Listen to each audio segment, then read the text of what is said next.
A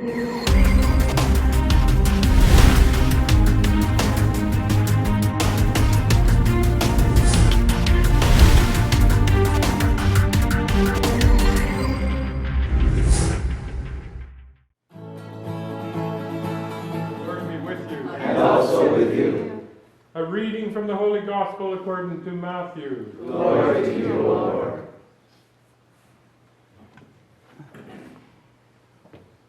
When the Pharisees heard that Jesus had silenced the Sadducees, they got together, and to disconcert him, one of them put a question. Master, which is the greatest commandment of the law? Jesus said, you must love the Lord your God with all your heart, with all your soul, and with all your mind. This is the greatest and the first commandment.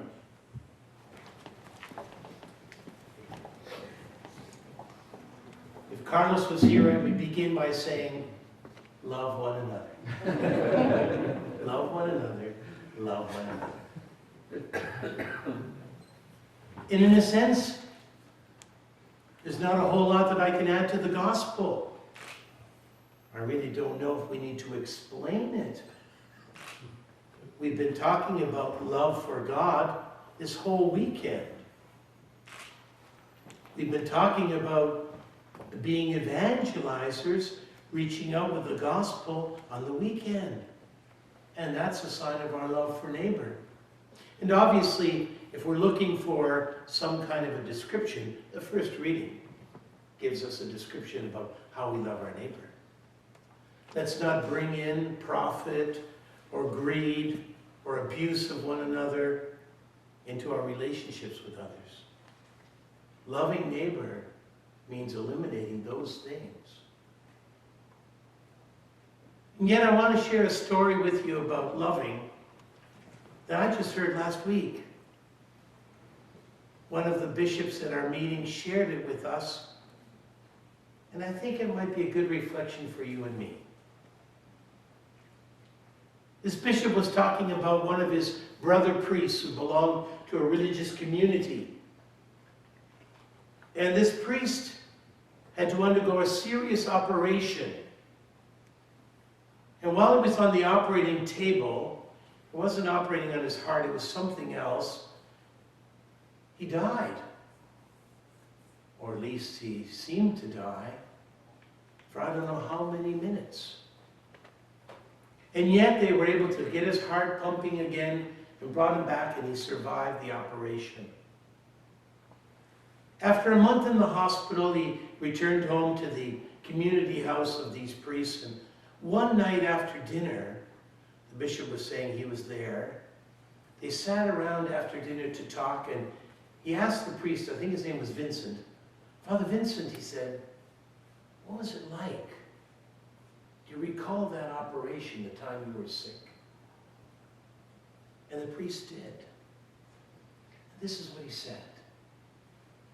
He said, during the operation, he said, all of a sudden, I felt my soul or my spirit leave my body.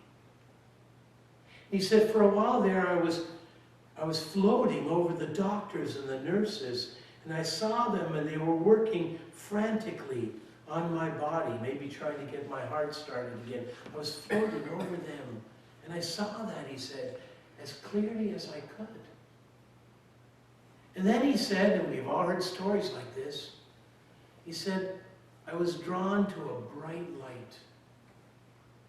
And he said, I heard some singing, and he said it was singing very unusual. He said, I'd never heard it before. It was very beautiful, he said. Very beautiful, but different, unique. And I felt so comfortable, he said. I felt so peaceful. And as he was moving towards this light, he said he saw thousands and thousands of people watching him, smiling. And he felt so good. But then he heard this question. And he heard the question 3 times. And the question was, how have you loved? How have you loved? He remembers the third time. How have you loved? Then he heard a voice say, it's not his time yet. And he was pulled back into his body. And he didn't want to go. But he was pulled back. And they brought him back. They resuscitated him. Now, I don't know about you, but I've heard those stories before. I've read them. But I guess when you have someone in your community who experiences it and shares it with you, it really makes you think. And we all know that based on these commandments, of course, that is the key that unlocks the door that gives us our ticket to the kingdom. How have you loved? We all know the famous gospel, you know, when I was hungry, you gave me food. When I was thirsty, you gave me to drink. Jesus is not going to ask us how many times we prayed around his altar with him present in the Blessed Sacrament. He's not going to ask us how many times we opened the scriptures and meditated on his word, even though these are wonderful things to do. He's going to ask us, how have you loved? And as we gather around this altar table, of course, we're experiencing the great act of love of the Lord himself.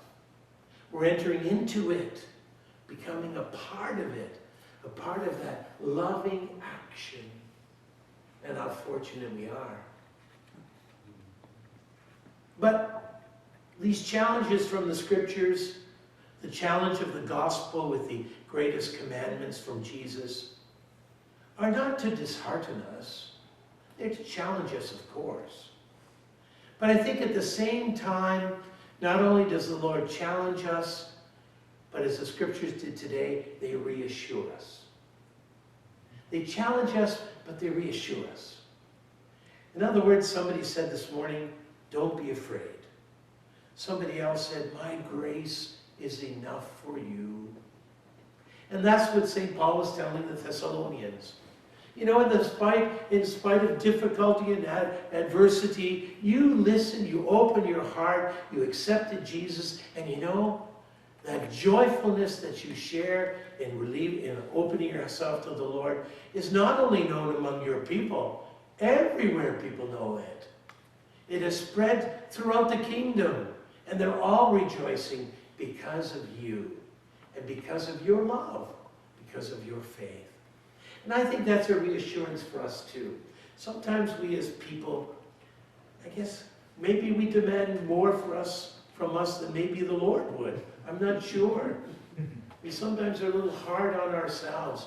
And Jesus is, everything we read, every prayer we pray, it talks about being compassionate, being sincere, being loving. But that's what how the Lord is. So he's compassionate to us. He's loving to us. He's sensitive. And he knows our struggle. And is he happy with what we do? Oh, I think he is. Of course, he challenges us always to move forward. Why? Because we know that the more grace of the Lord touches our lives, the more joyful we are. It helps us too. It makes us joyful. So we hear the greatest commandment from Jesus. Love God with all your heart, with all your soul, with all your being. And love your neighbor as yourself. The greatest commandment. It directs us. We know that's our mission. And we know that if we try to do that to the best of our ability, then we know that people will recognize the joy and the enthusiasm of our faith working through our lives. And that in itself helps to evangelize and bring the message to others, where through our life they see the joy we share in the Lord. And of course, through the Eucharist that we share and in the prayers and the scriptures we read, Jesus reassures us again and again. I'll be with you along the way. I'll give you the grace. Don't worry about what you have to say. I'll give you the words. I'll be there to accompany you along that journey. And that's a great reassurance for all of us. Even though sometimes we might maybe feel a little abandoned by God, we know we never are. Never. And I think that keeps us solid. And that keeps us reassured. I guess, as St. Paul says in one of his reading writings, with thoughts such as these, we should reassure one another. How have you loved? How have you loved? How have you loved?